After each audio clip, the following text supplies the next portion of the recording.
नमस्कार दोस्तों बिहार के जितने भी सरकारी स्कूल हैं उन सभी में रसोइया सह सहायक की नई पदों पे भर्ती स्टार्ट हो चुकी है। आज मैं इस वीडियो के माध्यम से आप लोगों को बताने वाला हूं कि कितने पदों पे भर्ती निकाली गई है, कितना योग्यता रखी गई है, फॉर्म कैसे फिल करना है, किसके पास जमा करना है, साथ ही साथ महीना में आपको कितना पैसा मिलेगा, सब कुछ आसान भाषा में बताने वाला हूं। बस आप लोग वीडियो में अंत तक जरूर बने रहिएगा। देखिए, बिहार के अंतर्गत अभी ना जितने भी सरकारी विभाग है वहां पे जहां जहां पे पोस्ट खाली है सभी में एक एक करके वैकेंसी निकाली जा रही है। इसी सिलसिला में बिहार के जितने भी सरकारी स्कूल है उसमें मध्याह्न भोजन के लिए जो सुविधा है, बच्चों को खाना के लिए लंच, ठीक है, तो उसी के लिए खाना बनाने वाले रसोइया सहायक की भर्ती ली जा रही है। ठीक है, तो इसमें अगर हम बात करते हैं सबसे पहले इस रसोइया भर्ती में कि आपका एज यानी कि उम्र कितना होना चाहिए, सबसे इंपॉर्टेंट चीज है। तो आप लोगों को बता दूं आपका मिनिमम 18 साल होना चाहिए और मैक्सिमम एज की हम बात करते हैं तो 40 साल होना चाहिए। ठीक है, ये तो हो गया मिनिमम 18 साल और मैक्सिमम 40 साल। अब बात आ जाता है इस भर्ती में आपका जो योग्यता यानी कि क्वालिफिकेशन है वो कितना होना चाहिए। देखिए, सबसे इंपॉर्टेंट चीज यही है। तो आप लोगों को बता दूं अगर आपके पास किसी भी योग्यता या क्वालिफिकेशन या सर्टिफिकेट नहीं है तब भी आप इसके लिए एलिजिबल है, या फिर आप 5वीं पास है, 8वीं पास है, 10वीं 12वीं जो भी पास है, बस आप शारीरिक रूप से स्वस्थ होना चाहिए, आप इस भर्ती के लिए एलिजिबल है। ठीक है, घबराने की जरूरत नहीं है। आप सोच रहे होंगे कि मेरे पास कोई सर्टिफिकेट वगैरह नहीं है, मैं क्या करूं ऐसा बोल करके, तो आपको सोचना नहीं है, घबराने की जरूरत नहीं है। बस आपको मैं जैसा बोल रहा हूं आगे कि फॉर्म कैसे फिल करना है वैसा कर देना, आप इस भर्ती के लिए एलिजिबल हो जाएंगे। अब बात करते हैं कि इसमें जितने भी बिहार के अंतर्गत सरकारी विद्यालय है उसमें किस आधार पे भर्ती निकाली गई है। तो आप लोगों को सबसे पहले एक चीज समझना है। देखिए, पोस्ट की संख्या नहीं बताई गई है, इसमें सिर्फ स्कूल में बच्चों के संख्या के आधार पर रसोइया सहायक की भर्ती की जा रही है। तो कैसे, देखिए, सबसे इंपॉर्टेंट चीज, जिस स्कूल में 1 से 25 के बीच में बच्चा है वहां पे एक रसोइया सहायक। ठीक है, जिस स्कूल में 26 से लेकर के 100 के बीच में बच्चे हैं वहां पे 2 रसोइया सहायक की भर्ती है। मतलब देखिए 85% बच्चों की काउंट की जाएगी, इसमें से ये जो काउंट है उसके आधार पे निकाली जा रही है। 101 से 200 के बीच में अगर स्टूडेंट है तो वहां पे 3 रसोइया सहायक, 201 से लेकर के 300 के बीच में है तो 4 रसोइया सहायक, साथ ही साथ अगर 300 से लेकर के 400 के बीच में है तो आपका 5 रसोइया सहायक, और 401 से 500 के बीच में है तो 6 रसोइया सहायक की भर्ती निकाली गई है। अब देखिए, एक चीज मैं बता दूं, ये सारा का सारा उस स्कूल के स्टूडेंट यानी कि छात्र छात्राएं की संख्या के ऊपर डिपेंड है। यानी कि जिस स्कूल में जितने ज्यादा संख्या है वहां पे उतनी ही ज्यादा संख्या में भर्ती होने वाली है। अब एक चीज और बता दूं, जिस स्कूल में 500 से ऊपर बच्चे हैं, ठीक है, जिस सरकारी स्कूल में 500 से ऊपर बच्चे हैं वहां पे कैसे भर्ती होगा।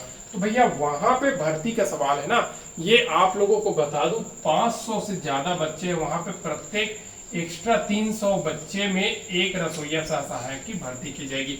जैसे कि यहाँ पे 500, 401 से लेकर के 500 के बीच में आप लोगों का स्टूडेंट है तो 6 रसोइया सहायक भरेगा।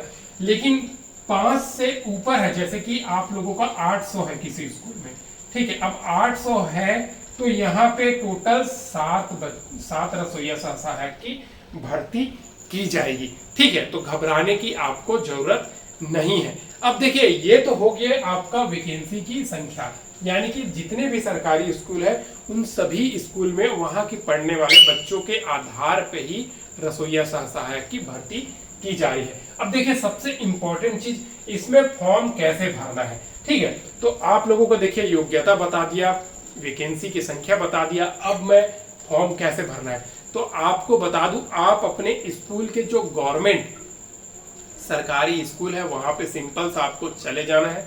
ठीक है, और सरकारी स्कूल में जाने के बाद आपको एक काम करना है। ठीक है, वहां के जो प्रधान अध्यापक है, जो प्रिंसिपल है, उससे आपको बात करना है। ठीक है, वो आप लोगों को बताएगा कि हाँ इतना पोस्ट खाली है या चयन हो चुका है या सिलेक्टेड नहीं हुआ है, क्योंकि अभी फॉर्म फिल हो रहा है। और ये सारा का सारा उस जो प्रिंसिपल है, जो आपके गांव में सरकारी स्कूल है वहां के प्रधान अध्यापक या प्रिंसिपल है, उसके ऊपर है। वो जिसको सेलेक्ट करना चाहता है वो भर्ती हो जाएगा, बस वो शारीरिक रूप से स्वस्थ होना चाहिए और 18 से 40 साल के बीच में उनका एज होना चाहिए। ठीक है, वही आपको फॉर्म देगा, वही आप लोगों को भर्ती करेगा। कौन करेगा?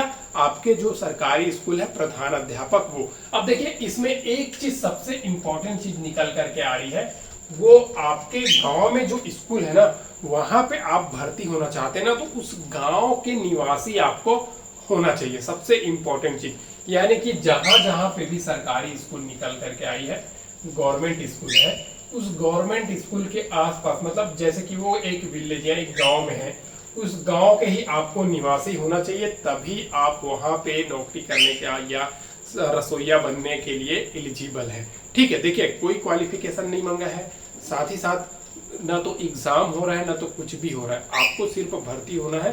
तो उस स्कूल के जो प्रधान अध्यापक है उनसे बात करना है। ठीक है, ये तो हो गया आप लोगों का फॉर्म कैसे फिल करना है। तो फॉर्म फिल करने के लिए एक बार फिर से बता दे रहा हूँ, आपको अपने जो सरकारी स्कूल है आपके गांव के पास में है, उसके प्रधान अध्यापक से बात करना है। अब इसमें इंपॉर्टेंट चीज ये भी बता दिया कि उस गांव के आप मूल निवासी होंगे, तभी आप इस भर्ती में एलिजिबल है। दूसरा चीज, एक और इंपॉर्टेंट चीज निकल करके आ जाती है, वो है आपको पेमेंट कितना मिलेगा। देखिए दोस्तों, अभी स्टार्टिंग में भारत सरकार के थ्रू पेमेंट होती है, ये कोई स्टेट गवर्नमेंट के थ्रू जो रसोईया सहायक बच्चों के लिए खाना बनाते हैं उनका पेमेंट नहीं होता है। तो अभी के हाल में आप सभी को पता होगा 1000 रुपया महीना के हिसाब से आप लोगों को दिया जाता है पेमेंट, लेकिन कुछ समय बाद ये बढ़ सकती है, 5000 4000 हो सकती है, क्योंकि 1000 में आप सभी को पता है कि कुछ नहीं होने वाला।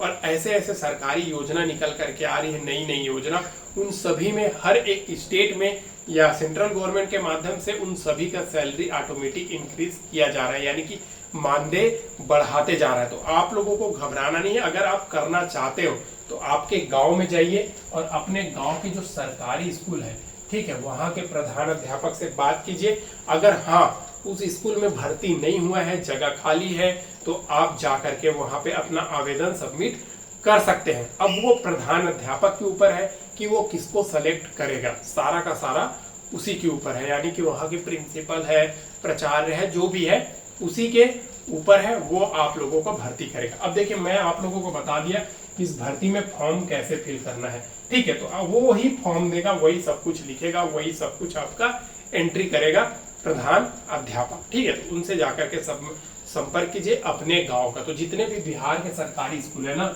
उन सभी के लिए मैं बोल रहा हूं, अगर आप भर्ती होना चाहते हैं, चाहे मेल कैंडिडेट हो या फिर फीमेल कैंडिडेट हो, तो अभी मौका है, मस्त जाइए और प्रिंसिपल से बात कर लीजिए। अभी के टाइम पे ये भर्ती ऑटोमेटिक स्टार्ट हो चुकी है, क्योंकि अभी अभी आप सभी को पता है जुलाई से नया सत्र स्कूल की चालू हुआ है। तो ज्यादा महीना नहीं हुआ है, जुलाई अगस्त अभी सितंबर चल रही है, तीसरा महीना हुआ है। तो इनसे पहले ज्यादा देर ना हो जाए, कोई और जाकर के अपना सीट बुक न कर ले। इससे पहले अगर आपके सामने में ये वीडियो गई है तो आप जाइए और उन प्रिंसिपल से बात कीजिए और सिलेक्शन ले लीजिए। अब एक चीज और मैं बता दूं, बहुत सारी सरकारी भर्ती आ रही है, चाहे 10वीं पास हो, चाहे 12वीं पास हो, चाहे ग्रेजुएशन पास हो, अभी रेलवे के माध्यम से, चाहे अदर डिपार्टमेंट के माध्यम से नई नई भर्ती निकल करके आ रही है, चाहे सेंट्रल गवर्नमेंट हो या फिर स्टेट गवर्नमेंट हो। तो आप सभी को मैं बताना चाहता हूँ, जितने भी कैंडिडेट अभी के टाइम पर मुझे सुन रहे हैं, उन सभी को मैं एक बात बोलना चाहता हूँ, चैनल को सब्सक्राइब जरूर कर लीजिए। डेली नई नई सरकारी भर्ती हर एक स्टेट का इस चैनल के माध्यम से बताया जाता है, साथ ही साथ सेंट्रल गवर्नमेंट का भी बताया जाता है। तो इससे एक चीज का आपको फायदा मिलेगा कि जितने भी वैकेंसी है उसका नोटिस आपके पास चला जाएगा, उसको आप देख लिए। अगर आपका योग्यता है या एज क्राइटेरिया मैच करता है तो जरूर उसमें फॉर्म फिल कीजिए, क्योंकि देखिए एज ना एक बार निकल जाएगा ना तो आप हमेशा पछताते रहेंगे दोस्तों। क्योंकि भले ही आपका योग्यता यानी कि क्वालिफिकेशन आपके पास है, आप किसी भी वैकेंसी का, लेकिन एज क्राइटेरिया, एज लिमिट से आपका एज ज्यादा है तो आपका कोई काम का नहीं है। इसके लिए मैं हमेशा से बोलते आया हूं कि आपका एज है, अगर मैच कर रहा है, योग्यता मैच कर रहा है, तो अभी मौका है, अभी कोशिश कर लो, आने वाला समय में पछताने के अलावा और कुछ भी नहीं मिलेगा। सरकारी सरकारी होती है, प्राइवेट प्राइवेट होती है, प्राइवेट में बहुत ज़्यादा टॉर्चर होती है। ठीक है, आप दिल से काम करो, चाहे कुछ भी काम करो, ठीक है। वहाँ पे एक छोटा गलती आपको सुना दे, लेकिन सरकारी में ऐसा नहीं होता है। तो जरूर आप सरकारी का मौका है तो तैयारी कर लीजिए। आज के लिए बस इतना ही। वीडियो पसंद आया हो तो लाइक कर दीजिएगा, चैनल को अभी तक सब्सक्राइब नहीं किया सब्सक्राइब कर दीजिएगा। फिर मिलते हैं नेक्स्ट वीडियो में। जय हिंद।